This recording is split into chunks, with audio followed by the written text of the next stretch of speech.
siapa? Ucapkan orang itu. Maka kata orang tersebut, Sa'ad ibn Abi Waqqas, sang pemanah Nabi SAW. Orang yang memiliki tubuh yang sangat kekar, karena saat ini terkenal orangnya, postur tubuhnya sangat kekar dan kuat, dan ahli panah, dan punya strategi perang gitu. Maka Umar mengatakan, kau benar, pilihanmu benar. Waktu itu kebetulan Sa'ad tidak ikut dalam pasukan. Dia lagi ditugaskan oleh Umar untuk mengumpulkan zakat.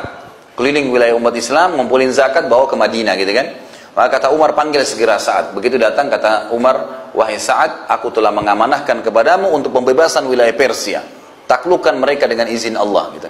Sa'ad pun akhirnya menerima ya tawaran tersebut. Ringkas cerita, terjadilah pada saat itu penobatannya dia menjadi pimpinan perang. Dan pada saat itu Umar bin Khattab pun memberikan wasiat-wasiat kepadanya. Di antaranya Umar berkata kepada Sa'ad, sesungguhnya aku telah menyerahkan perang Irak kepadamu wahai Sa'ad. Jagalah wasiatku karena engkau akan menghadapi perkara berat yang pahit. Biasakan dirimu dan orang-orang yang bersamamu untuk selalu di atas kebaikan. Mintalah kemenangan kepada Allah dengan kebaikan. Ketahuilah bahwa segala perkara itu memiliki bekal. Bekal kebaikan adalah kesabaran. Bersabarlah atas apa yang menimpahmu. Lalu kata Umar, wahai Sa'ad, ingatlah, jangan sampai perasaanmu mengatakan di dalam dirimu, ya, ada terbersat ya, di dalam dirimu, kau adalah paman Nabi SAW, kaulah adalah seorang sahabat Nabi, kau adalah orang yang dijamin masuk surga, sehingga akhirnya itu akan menutupi semua ketakwaan dalam dirimu, sehingga akhirnya kamu dikalahkan oleh musuh. Tapi bungkuslah dirimu dengan ketakwaan kepada Allah, sehingga Allah berikan kemenangan di tanganmu. Wasiat-wasiat Umar bin Khattab terus dilakukan, akhirnya sampai pasukan diutus. Saat pun radhiyallahu anhu membawa pasukannya, dan ternyata pilihan Umar bin Khattab tidak keliru. Saat ini bukan orang yang pernah belajar di kampus tentang strategi perang, tidak pernah sama sekali. Tapi perhatikan bagaimana saat begitu memimpin pasukan dan sudah jalan, beliau mengatur strategi perang. Yang pertama adalah beliau membagi pasukan 30.000 ini menjadi 6 bagian.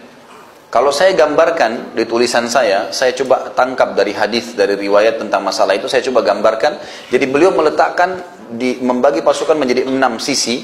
Sisi yang pertama adalah bagian depan pasukan, dan ini dikenal dengan ujung tombak. Semua yang ditaruh di sini adalah orang-orang dari suku-suku Arab. Memang karena mayoritas yang ikut adalah orang-orang Arab, karena Umar bin Khattab mengatakan, kalau dulu kan Islam masih banyak dari Jazirah Arab saja. Maka Umar bin Khattab mengatakan, saya akan memerangi raja-raja Ajam dengan raja-raja Arab pada saat itu.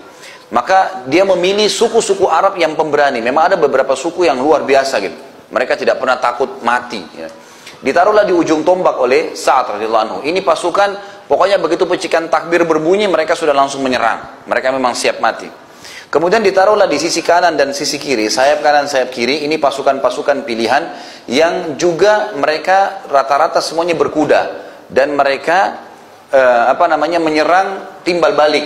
Jadi yang kanan menyerang, kemudian beberapa saat kiri menyerang. Pada saat kiri bertakbir, yang kanan menyambung dengan takbirnya. Jadi mereka saling tahu kalau ini semuanya masih saling menyerang, masih ada dalam kancah peperangan, karena debu lagi ya bertebaran dan seterusnya di kancah peperangan. Maka akhirnya ini saling mengingatkan nih, sayap kiri dan sayap kanan. Jadi sudah satu ujung tombak, 2 kiri kanan. Kemudian yang keempat, ya ini kan 1, 2, 3. Yang keempat itu Sa'ad meletakkan khusus pasukan cadangan yang berkuda dan yang berjalan kaki itu di sisi bawah sayap kanan pasukan, tapi agak jauh tadi. Ini pasukannya cadangan. Jadi kapan mereka lihat, kapan nunggu instruksi, mereka masuk menyerang juga. Ini nggak ikut berperang dulu. Kemudian yang kelima adalah ekor pasukan, dan ekor pasukan ini juga hampir sama dengan pasukan tadi yang untuk cadangan. Mereka sambil berjalan, mereka tidak berperang, menunggu sampai berkecamuk dengan kancah peperangan. Jadi mereka beda dengan sayap kanan, sayap kiri yang memang menyerang, gitu kan, sama ujung tombak. Ini enggak, mereka jalan santai, tapi sementara perang berkecamuk, mereka sambil melihat musuh, gitu kan. Karena ada wasiat Umar bin Khattab mengatakan, wahai Sa'ad, jangan kamu mulai menyerang kecuali musuhmu sudah menyerang, agar kau bisa mengetahui kelemahan mereka. Maka pasukan ini jalan. Dan yang terakhir, yang keenam adalah pasukan pengintai. Pasukan pengintai ini 10 sampai kurang lebih jumlahnya 30 orang saja. Ahli-ahli kuda yang sangat pemberani. Mereka keluar dari kancah peperangan jauh, kemudian mereka keliling sampai ke belakang pasukan musuh. Mereka masuk ke belakang musuh. Jadi mereka ini mengintai, melihat dari belakang, menangkap Dan ini orang-orang selain ahli perang, mereka juga juru bahasa. Mereka mengerti bahasa Persia. Jadi mereka masuk ke sana, gitu kan, dan mereka mirip menggunakan pakaian-pakaian seperti orang Persia. Jadi mereka mengintai, masuk dari jarak jauh ke belakang. Jadi mereka bisa tahu kalau mereka sudah mengaku kalah kah atau tidaklah. Dan kadang-kadang mereka kalau melihat peluang, mereka menyerang juga dari belakang. Seperti itulah. Maka ini pembagian yang luar biasa. Pada saat itu, kata sebagian ahli sejarah, belum pernah ada pemimpin muslim yang punya strategi perang seperti Sa'ad. Padahal ini kalau sekarang dianggap strategi perang yang luar biasa. Kalau zaman dulu tidak ada yang tahu gitu. Kemudian yang kedua, beliau bentuk juga di dalam pasukannya itu ada orang-orang yang bertanggung jawab secara administrasi di dalam pasukan perang. Beliau membagi menjadi 3. Ada yang mengurus peradilan dan fai. Jadi kalau misal ada musuh yang tertangkap jadi tawanan, atau ada antara mujahid sama mujahid sempat ribut misalnya, maka ada orang-orang tertentu yang bertugas untuk mengadili itu. Kemudian yang kedua, ada juga tim khusus untuk menasihati dan memberi motivasi pasukan. Itu yang dilakukan. Ini khusus, jadi tugas mereka memberikan motivasi, semangat. Setiap kancah peperangan mereka teriak, mereka melantunkan ayat, mereka bertakbir dengan suara-suara yang keras. Yang ketiga, ada ahli bahasa dan juru tulis. Ini yang menulis tentang apa yang sedang terjadi. Ya, mereka-mereka ini berada di beberapa titik di sekitar kancah peperangan untuk menceritakan. Ini pasukan muslimin sudah mulai maju, pasukan muslimin, oh si fulan mati. Dia mendata itu, ya, semampunya. Kemudian ahli bahasa datang untuk negosiasi dengan orang-orang Persia ini. Ini yang kedua. Kemudian yang ketiga, beliau membersihkan wilayah sekitar.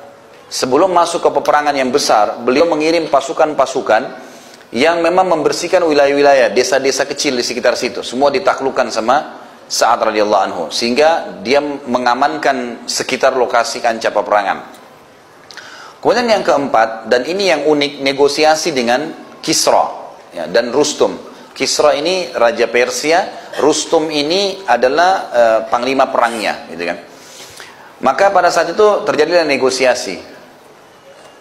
Yazdajar, raja mereka pada saat itu, yang dikenal dengan istilah Kisra, seperti kalau Fir'aun raja Mesir, gitu kan. Tapi nanti ada Ramsis nama rajanya.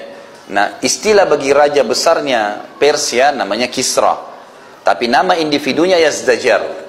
Yazdajar ini raja, dan dia dengar kalau pasukan muslimin sudah mulai masuk dengan 30.000 orang, sudah masuk di wilayah perbatasan, beberapa perkampungannya sudah berhasil ditaklukkan. Maka Yazdajar minta mau negosiasi, tanya. Terjadilah dialog yang unik nih.